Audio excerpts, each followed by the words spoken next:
when the proofs, the figures, were ranged in columns before me, when I was shown the charts and diagrams to add and divide and measure them,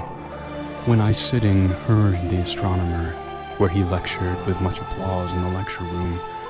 how soon unaccountable I became tired and sick, till rising and gliding out I wandered off by myself in the mystical, moist night air, and from time to time looked up in perfect silence at the stars.